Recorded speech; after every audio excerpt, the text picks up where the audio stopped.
dire il y a 2 mois qu'il n'y aurait pas d'expulsion sans relogement.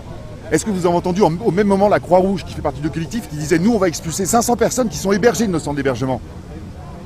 Donc Mme Boutin, elle ment aux Français.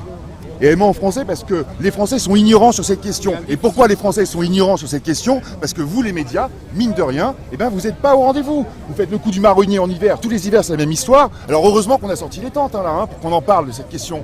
Cette question, elle est essentielle pour les Français. Elle arrive en 2e position après le problème des salaires. Et elle est complètement oubliée, on baisse les budgets. Le budget du logement, c'est une variable d'ajustement. Madame Boutin, quand elle a été nommée ministre, vous savez qu'elle nous a dit quand son budget était en baisse? Vous savez, quand il n'y a pas assez à manger dans une famille, il y a un des enfants qui mange moins que les autres. Et bien là, c'est nous le budget, c'est nous le logement et la ville. C'est un scandale d'entendre ça. Le fait qu'il y ait des mal logés qui soient ici, et aussi des personnes à la rue, ça fait toute une différence. Cette mixité-là, je veux dire, on peut pas l'éviter, quoi.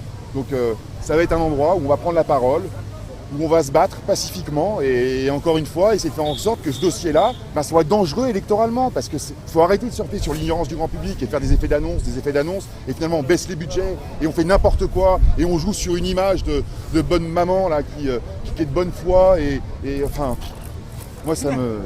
Qui doit se mettre autour de la table pour ce plan Marshall. Mais on s'est déjà mis autour de la table, ça fait 2 ans et demi qu'on est autour de la table, 2 ans et demi qu'on se fait rouler dans la farine, collectivement. Dans le Pas-de-Calais, et quand il n'y avait plus de travail là-bas, je suis revenu sur Paris pour avoir du travail et il n'y a rien pour l'instant. Voilà. Je suis inscrit dans les bons intérims, mais il n'y a rien. Voilà. Vous pensez que ça peut faire bouger les choses, de refaire un campement comme ça? J'espère que ça va faire bouger les choses. Vous êtes motivé? Moi, je suis motivé pour ça. Voilà.